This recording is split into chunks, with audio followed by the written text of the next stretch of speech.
Bonjour à tous et bienvenue à Catch Club. On se retrouve pour résultat de Raw du 4 septembre 2023, juste après WWE Payback. Et du coup, hier soir, on voulait voir quelle sera la suite pour des personnes comme Seth Rollins, Jey Uso ou encore Judgment Day. Donc justement, le show démarre avec l'entrée de Main Event Jey Uso. Méga pop de la foule, Jey Uso monte sur le ring. Il nous dit que ça fait 2-3 semaines qu'il est absent, mais il a l'impression que ça fait beaucoup plus longtemps. Puis il nous parle du fait de s'être battu avec sa famille ces dernières semaines, mais d'un coup, il a reçu un coup de fil de Cody Rhodes. Donc dorénavant, grâce à Cody Rhodes, Jey Uso fait partie du roster de Raw. Et il nous dit qu'il sait qu'il a beaucoup d'ennemis en coulisses suite à ce qu'il a fait ces derniers mois, mais il n'y a pas de souci. Toutes ces personnes savent très bien où elles peuvent le trouver. Et justement, Jey Uso est interrompu par l'entrée de Sami Zayn. Sami Zayn monte sur le ring. Il dit que c'est assez fou de voir Jey Uso à Raw. Et il dit à Jey Uso qu'il y a sûrement beaucoup de personnes en coulisses qui vont avoir un problème avec sa présence ici. Et Sami Zayn précise que même Kevin Owens et lui ont eu des problèmes avec Jey Uso. Puis Sami Zayn nous précise que Kevin Owens n'est pas là, mais en tout cas de son côté, il veut être la première personne à accueillir Jey Uso à Raw. Donc Sami Zayn dit à Jey Uso, je suis heureux que tu sois là. Sami Zayn dit qu'il est fier et il est heureux de voir que Jey Uso a réussi à se sortir de la Bloodline. Puis il nous explique que bien entendu il y a un gros passé entre Jey et lui, donc il ne s'attend pas à ce qu'ils redeviennent amis tout de suite. Mais en tout cas Sami Zayn est fier de Jey et là il veut lui serrer la main, donc il tend sa main. Mais Jey Uso refuse, et donc Sami Zayn répond « Ok, y a pas de souci, je comprends, tu n'es pas encore prêt, mais sache qu'en tout cas je serai là quand tu voudras enfin parler. » Et donc là Sami Zayn allait quitter le ring, mais d'un coup, Jey Uso prend le micro et il dit « Attends Sami, reviens, ce que je viens de faire c'était pas très aussi. » Et là d'un coup Jey Uso tend sa main. Donc c'est bon, il veut redevenir pote avec Sami Zayn. Et Sami Zayn est tellement content qu'il ne serre pas la main de Jey Uso, mais à la place, il lui fait un énorme câlin. Et là, la foule explose. Du coup, apparemment, Sami Zayn et Jey Uso sont à nouveau réunis, ils sont à nouveau amis. Et là, ils quittent le ring, ils repartent ensemble. Mais pendant ce temps, vous avez Drew McIntyre et Matt Riddle qui font leur entrée, car ils vont affronter les Viking Raiders dans un instant.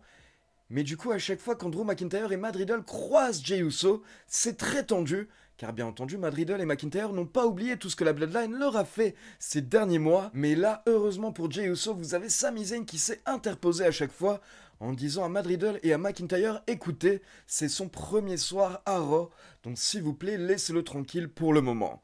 Du coup, McIntyre et Riddle sont restés calmes et ils se sont dirigés vers le ring pour le Tornado Tag Team Match face aux Viking Raiders. Et donc pour rappel, Tornado Tag Team Match, ça veut dire que les catcheurs n'ont pas besoin d'effectuer le relais, donc tout le monde peut se battre en même temps, c'est le bordel, et il n'y a pas de disqualification, ce qui fait qu'à la fin, vous avez Kofi Kingston qui intervient pour aider McIntyre et Riddle. Car les Viking Raiders étaient totalement en train de dominer, donc Kofi Kingston intervient pour tenter de sauver Riddle et McIntyre, mais là sans le faire exprès, un petit peu comme McIntyre la semaine précédente, Kofi Kingston a frappé Riddle sans le faire exprès et lui a porté le Trouble in Paradise. Et du coup derrière, les Viking Raiders se sont débarrassés de Kofi Kingston, puis ils ont porté le Ragnarok à Riddle à travers une table pour la victoire. Et après le match, on peut clairement voir que McIntyre n'est pas content pendant que Kofi Kingston tente de s'excuser. Donc c'est exactement la même scène que la semaine dernière, sauf que la semaine dernière, c'était McIntyre qui avait fait la boulette et McIntyre qui tentait de s'excuser. Cette semaine, c'est Kofi. Ensuite, on passe en coulisses et on a Seth Rollins qui se dirige vers le ring, mais là, d'un coup, vous avez Adam Pearce qui lui demande « Mais qu'est-ce qu'il fout là ?» Car l'équipe médicale de la WWE lui a déconseillé d'être à Raw ce soir. Mais Rollins a répondu qu'il est le champion, donc il est là où il doit être.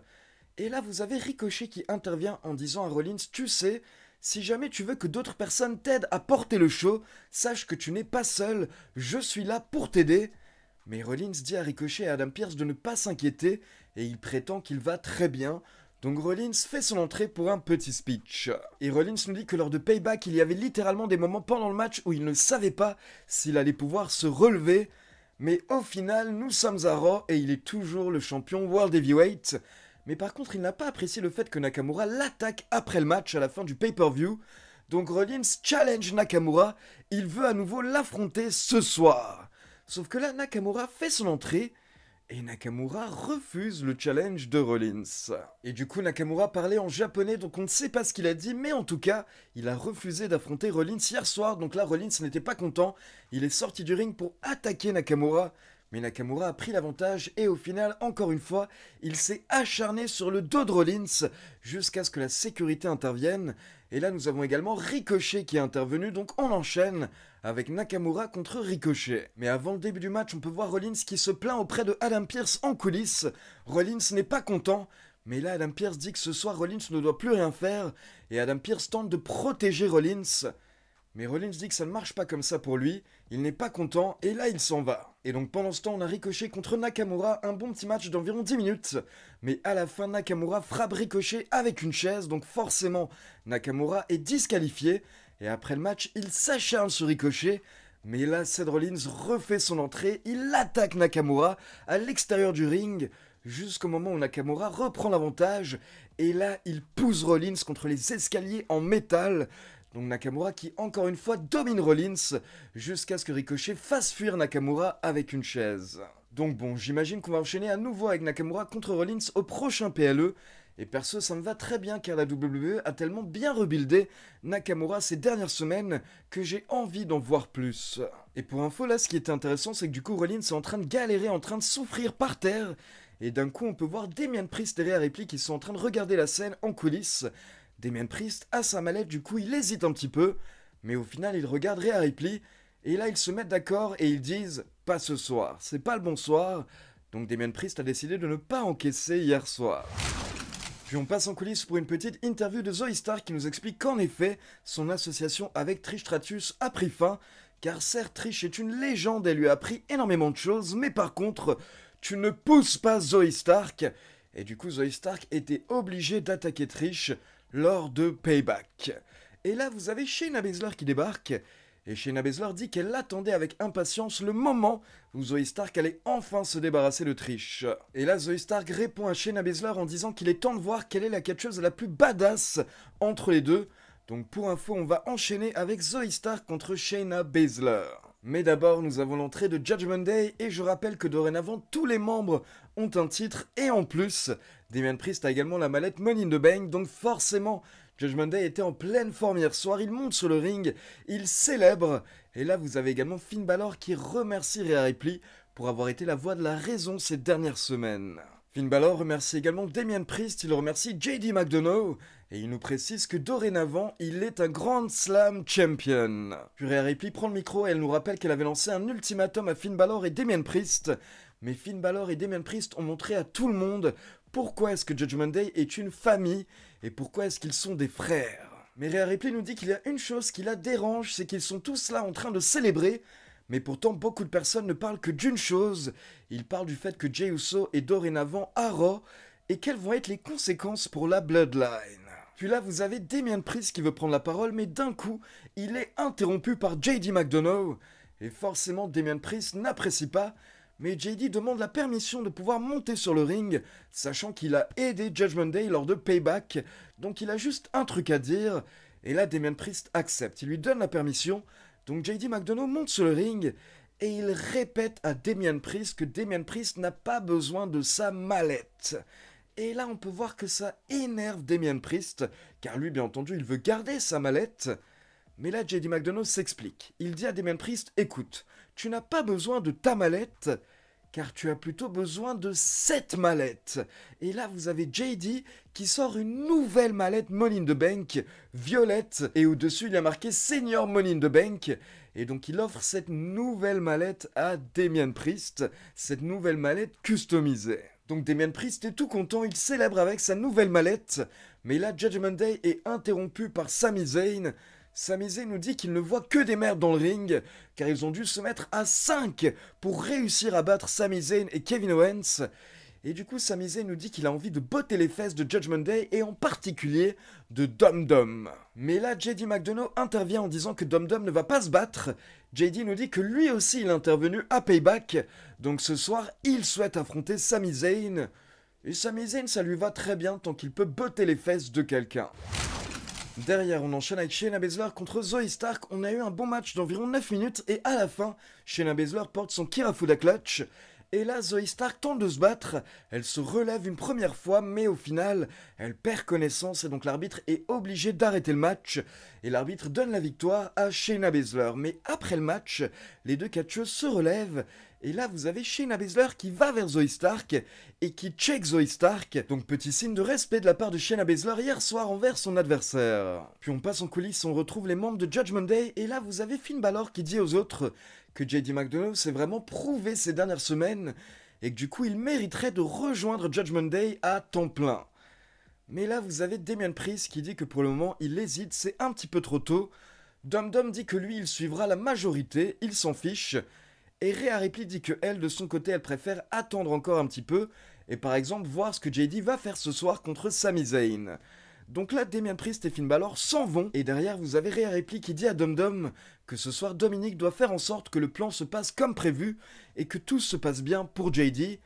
Et concernant l'autre sujet, ils en parleront plus tard. Donc là, on ne sait pas de quoi parle Rhea Ripley, mais apparemment, en tout cas, il y a un autre sujet dont elle doit parler avec Dominic. Ensuite, pour info, on a eu un petit segment en coulisses avec Chelsea Green et Adam Pearce. Et là, vous avez Chelsea Green qui s'est un petit peu emballée. Et au bout d'un moment, elle a commencé à se moquer de Raquel Rodriguez. Mais elle n'avait pas vu que Raquel était juste derrière elle. Et du coup, forcément, Adam Pearce a booké un match entre les deux catcheuses. Et comme vous pouvez l'imaginer, ça a été un squash match. Raquel Rodriguez a battu Chelsea Green en moins de 2 minutes avec sa Terrana Bomb. Puis attention, après le match, Raquel Rodriguez prend le micro pour nous annoncer que la semaine prochaine, elle aura son rematch face à Rhea Ripley à Raw. Sauf qu'elle nous prévient que cette fois-ci, Dum Dum ne pourra pas intervenir, car Dum Dum sera banni des abords du ring. Puis on passe en coulisses et on retrouve McIntyre qui n'est pas content avec Riddle. McIntyre nous dit qu'il est très énervé de voir Jey Uso à Raw, mais bon, il va laisser passer pour ce soir, mais il surveille Jey Uso. Et si jamais Jey Uso fait une erreur, McIntyre le fera payer à Cody. Puis là, vous avez Kofi Kingston qui débarque et qui s'excuse par rapport à l'erreur qu'il a effectuée un peu plus tôt. Et encore une fois, McIntyre s'énerve. Et surtout, McIntyre n'est pas persuadé que Kofi Kingston dit la vérité. McIntyre a l'impression que Kofi Kingston ment et que potentiellement il a fait exprès de frapper Riddle. Donc encore une fois, McIntyre nous dit qu'il va garder les yeux grands ouverts pour bien surveiller Kofi Kingston et voir s'il va faire d'autres erreurs lors des prochaines semaines. Et là, McIntyre s'en va pendant que Kofi dit à Riddle qu'il faut qu'il parle à son coéquipier, mais clairement ça devient de plus en plus clair, la WWE est vraiment en train de nous teaser un potentiel heel turn de McIntyre lors des prochaines semaines. Ensuite, on enchaîne avec potentiellement le meilleur moment de la soirée, car on a The Miz qui fait son entrée pour faire une promo afin de récupérer un petit peu de hit. Et The Miz nous a sorti une promo excellente où il a commencé à s'en prendre à John Cena. Donc là, il a demandé à John Cena de faire son entrée. La musique de John Cena a retenti, la caméra a commencé à bouger, mais en fait personne n'a fait son entrée, sauf que The Miz a joué comme si John Cena était présent, mais qu'il était invisible et qu'on ne pouvait pas le voir. Ça me rappelle d'ailleurs une grande scène de la vidéo des 100 000 abonnés. Si vous ne l'avez pas encore vue, je vous conseille de la checker. Et donc là, vraiment, The Miz nous a fait une grande promo. Au final, il parlait dans le vide. Il ne parlait avec personne. Mais il l'a tellement bien fait. Et au bout d'un moment, il s'est énervé. Et donc, il a porté son finisher au vent, à l'air, à ce John Cena invisible. Mais derrière, The Miz est devenu plus sérieux. Et là, il a challengé LA Knight à un rematch. The Miz nous dit qu'il veut se venger, mais il ne veut pas de surprise, il ne veut pas d'arbitre spécial. Il veut simplement un match 1 contre 1 pour enfin mettre fin à LA Knight et le faire disparaître. Donc vraiment, tout simplement, encore une fois, bravo The Miz. Le segment était génial. Ensuite, on passe en coulisses et on retrouve Jey Uso qui est en train de marcher. Et là, il croise Adam Pearce. Et Adam Pearce explique à Jey Uso qu'en échange de son arrivée à Raw, il y a une superstar de Raw qui va devoir être draftée à SmackDown. Et selon le catcheur que ça va peut-être fortement déplaire au roster, aux personnes en coulisses. Donc potentiellement, ça va peut-être créer de nouveaux problèmes à Jey Uso. Du coup, n'hésitez pas à me dire, selon vous, qui va être la superstar de Raw qui va être draftée à SmackDown en échange de Jey Uso. Et pour info, à la fin du segment, on a Jey Uso qui s'en va. Mais là, on peut voir Tommaso Ciampa qui va voir Adam Pearce et il lui demande s'ils peuvent discuter.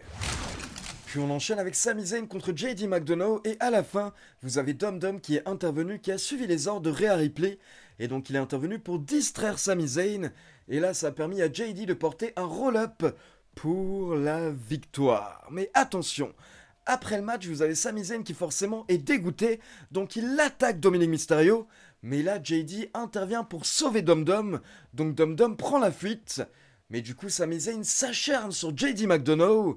Et là, par contre, Dom Dom ne revient pas. Il laisse JD McDonough se faire exploser par Sami Zayn. Mais du coup, quelques instants plus tard, on retrouve Judgment Day en coulisses avec JD. Et là, Finn Balor dit que JD a été très impressionnant lors de son match. Et il demande son avis à Damien Priest. Et Damien Priest dit que JD était plutôt ok, c'était pas mal. Et là, vous avez Dom Dom qui quitte le groupe, car il veut aller parler à quelqu'un.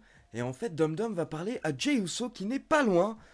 Et là, Dom Dom essaye un petit peu, on va dire, de convaincre Jey Uso de potentiellement rejoindre Judgment Day. Car Dom Dom explique qu'ils ont beaucoup de points en commun avec Jey Uso.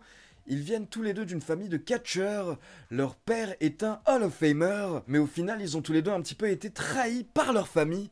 Sauf que Dom Dom explique que de son côté, il a trouvé une autre famille, il a trouvé Judgment Day. Et Dom Dom explique à Jey Uso que Judgment Day est prêt à également accueillir Jey Uso si jamais il le souhaite.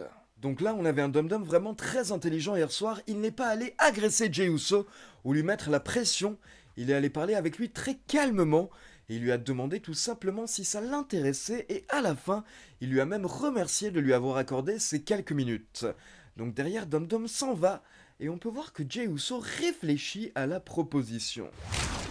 Puis on enchaîne avec le main event pour le titre intercontinental avec le ring général Gunther qui défend son titre face à Chad Gable.